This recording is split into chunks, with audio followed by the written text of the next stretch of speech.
Dear student, page 330. First, we know the meaning of a fraction greater than 1. That means a fraction that has numerator more than denominator. Okay, like this. 5 over 3, 5/3. Okay, this fraction is greater than 1 because numerator is more than denominator. Here we have examples. Each shape A and B, each shape is one whole. Write a whole number and a fraction greater than 1 for the parts that are shaded. Here, part A, there are two holes. Here, two holes. And each hole is divided to four parts. Then here, how many parts here? How many shaded parts? How many shaded parts? 1, 2, 3, 4, 5, 6, 7, 8. Then we write here as denominator 8. We taught that the fraction represent numerator and denominator. Numerator represent shaded parts and denominator represent equal parts. How many shaded parts? We put the number in numerator. How many equal parts? We put the number in denominator. Here, each whole represented divided into four parts. Okay, then we write here 4 as a denominator. Here we have numerator and denominator. Numerator represent how many shaded parts? 1, 2, 3, 4, 5, 6, 7, 8. We write here 8. And denominator represented by how many equal parts? At each whole. 1, 2, 3, 4. Then we write here 4. 8 divided by 2 by 4 equal what? Equal 2. Then there are 8 equal parts shaded. Here we have 8 equal parts. Understood? Part B, there are 3 holes. But here, each hole represents one part. Each hole here represents one part, not divided. Then each one here represents 1. When I ask you how many equal parts, okay, how many equal parts at each hole, you say 1, not 3. 3 represent how many shaded parts. If we write here numerator and denominator, we count shaded parts 1, 2, 3 here, and each whole divided to how many parts? 0 parts. Then each whole represent only one part. By 3 by 1. 3 by 1 equal what? Equal 3. There are 3 equal parts shaded. Okay, this fraction called fraction greater than 1 because 8 is more than 4, numerator more than denominator, and here 3 by 1. Then we can represent fraction more than 1 by whole number like this. Okay, explain 1 and 2. Explain what each whole is divided into one equal part means in example B. Here, example B, he asks here denominator equal 1. Okay, what each whole is divided into one equal part means what? Means 1 is the denominator. 1 is the denominator. Means in the whole here is divided into only one and only one part. Okay, how do you divide a whole into one equal part? How do you divide a whole into one equal part? No, nothing. This is not right, because one whole is already one part. You have one whole and you want to divide it one part.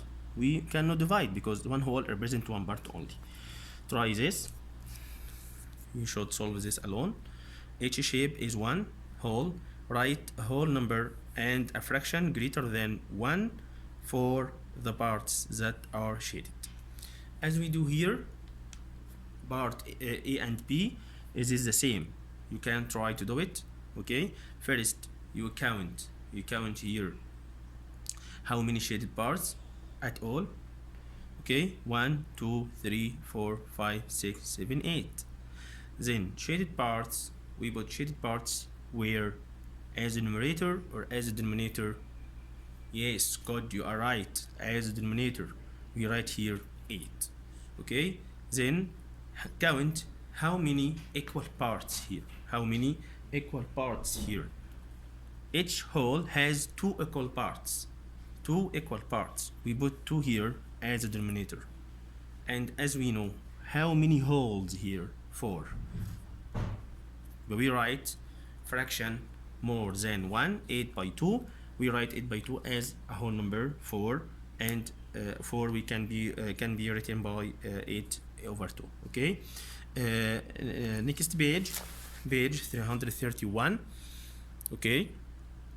Share and show. Each shape is one whole. Write a whole number and a fraction greater than 1 for the parts that are shaded. There are how many holes here? How many holes? 1, 2.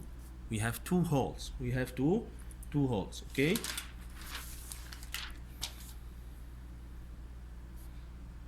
Then each hole is divided into how many equal parts? Each hole. Okay. 1, 2, 3, 4, 5, 6, 7, 8. 8 equal parts. Okay. Then there are what equal parts shaded?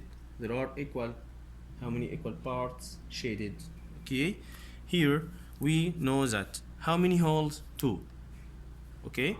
Then each hole is divided into how many equal parts? 8. But here how many equal parts at all? 16 part, and each part divided to 8 parts, 8 equal parts. Okay, then will be 16 by 8 equal 2. Then we write here 16 equal parts shaded. Use the number line to find whether the two numbers are equal. Write equal or not equal. Compare here between 1/8 and 8/8. Okay, here using number line we can circle the two numbers, and or we can make distance from 0 to 1/8 and from 0 to 8/8 and know is the two distance are equal or not. Okay, here from 0 to 1/8. Okay, and from 0 to 8/8. Here equal or not equal? Right, you are right, excellent, not equal. Okay, here question number 3, 8/8 and 1. 8/8 and 1. We represent here 8/8 like this, and if we represent also 1, we find that 8/8 and 1 are equal. 8/8 equal whole 1. Then we write here equal. Number 4, 1 and 4/8. 1 and 4/8. Compare between whole 1 and 4/8. 4/8 exist where? Here. Make a distance like this, make one jump from 0 to 4/8 and compare between this distance and this. We find that 1 is more than 4/8. 1 is more than 4/8. Then we write here not equal. Thank you.